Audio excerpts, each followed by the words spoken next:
Hello, magandang gabi sa ating lahat. Nagulat ako kaninang umaga nang bumili ako ng bigas. Wala na pala tayong mabibiling 50. Mayroon man, apakapangit. 58, 57, 56, 55, 54, 53, 52, 50, 49, pinakamababa 48, NFA pa. Ano ba nangyari sa atin ngayon? Hindi ko na maintindihan kung anong kalakaran ng ating bansa, no? Pero, bakit ganun? Nangyari sa atin. Paano natin maitaguyod ang ating pamilya? Paano natin mapakain ang ating pamilya? Tulad sa atin na maliliit lang tayong kumita sa araw-araw, halos 400, 500 lang. Ang kinikita natin sa isang araw, hindi natin sapat. Parang mabili natin yung mga ganun na nagtaasan ang mga pangunahing bilihin tulad ng LPG, mantika, asukal, bigas, kung ano-ano pang mga kailanganin sa araw-araw natin. Kaya nagtataka ako kung bakit nagkaganito tayo. Kaya guys, pakikomento naman sa aking mensahe ngayon sa gabi ito kung bakit tayo nagkaganito. At wala akong tinutukoy na tao at wala akong tutukoy na tao, ha? Kasi mahirap yun. Ganito na lang. Ipaparating ko lang sa taong bayan na kayo ba ay hindi nagtataka sa kalagayan natin ngayon, sa sitwasyon natin ngayon, sa ating kalagayan, kung paano tayo mamuhay, paano natin may taguyod ang ating pang-araw-araw na pangangailangan, na ang lahat nating mga pangunahing bilihin ay nagtataasan. Siguro guys, malalaman niyan. Kaya kayo, pinupukaw ko lang kayo. Pakikomento sa aking vlog ngayong gabi ito. Kasi parang madagdagan ang ating kalaman at ihinaing natin para malalaman natin kung ano ang dapat nating gawin, tulad sa atin na tayo ay mamamayan sa bansang Pilipinas, di ba? Tayo ay isang kasapi ng ating bansang Pilipinas, tayo ay isang miyembro ng pangkalahatan, kaya tayo ay isang Pinoy, kaya kailangan magkaisa tayo.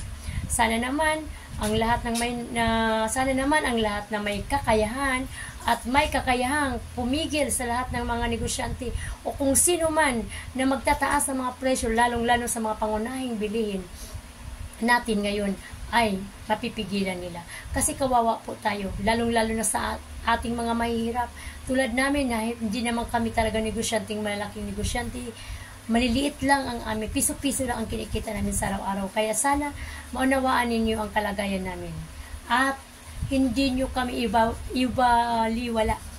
At bigyan nyo kami ng pansin kung sino man yung mga taong may karapatan na sumugpo o pumigil sa mga pagtaas ng ating mga bilihin.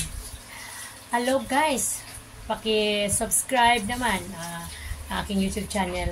Parang lahat kayo ay mapanood ninyo ang aking mga vlogs, ang aking mga videos. Kaya, yun ang hiling ko sa ating mga kababayan. Paki-subscribe yung aking YouTube channel, Bebet Gabasa. At paki-komento na lang sa aking mensahe ngayong gabi ito. Kung bakit tayo ay nagkaganito, sobrang hirap, tumataas ang mga bilihin, lalong-lalo na sa mga pangunahing bilihin.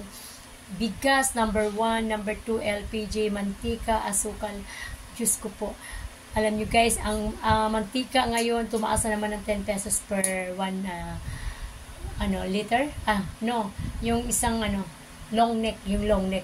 Parang tanduay na long neck yun. Tapos, ang bigas tumaas ng 10 pesos per kilo. Tapos, yung LPG tumaas yung isang 13 kilos na malaki ng 200 pesos. Pamasahe, nagtaasan na din. Tapos, yung ating asukal, nagulat ako, 30 pesos ang 1/4.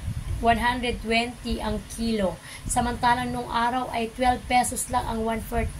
Hindi pa umaabot ng 50 pesos ang isang kilo. Kaya ako nagtataka talaga. Ngayong araw na to, sobrang pagtataka ko guys. Kasi bumili ako ng bigas kaninang umaga. Hindi ako makapaniwala. 55 pesos, malata na, pangit pa, maitim pa. Kaya hindi ako napakali, umalis ako at nagtanong-tanong ako dun sa nagbibinta ng mga bigas. Yung pala talagang totoo. Nakita ko, 48 pesos ang pinakamababang presyo ng bigas, NFA pa. Tapos 50 ang kasunod, 52, 53, 54, 55, 56, 57, 58. Ay samantalang yung sinasabi ng Dinurado, yung pinakamagandang bigas, ay 50 pesos lang ng araw yan. Nag 48 yan at nag 50. Tapos ngayon yung Coco Pandan ay kasunod. Yun ay dati ay 46, 45. Ngayon ay nasa sa 55 na. Kaya guys, panoorin nyo ang aking videos at huwag kayong makalimot pag-subscribe ng aking YouTube channel para tayo ay magtutulungan. Makuha ninyo ang lahat ng mga komento at mapanood ninyo ang aking mga videos. Thank you very much. Panoorin ninyo at paki-subscribe, likes and share sa aking videos. Bebet Gabasa. Thank you and I love you. Good evening.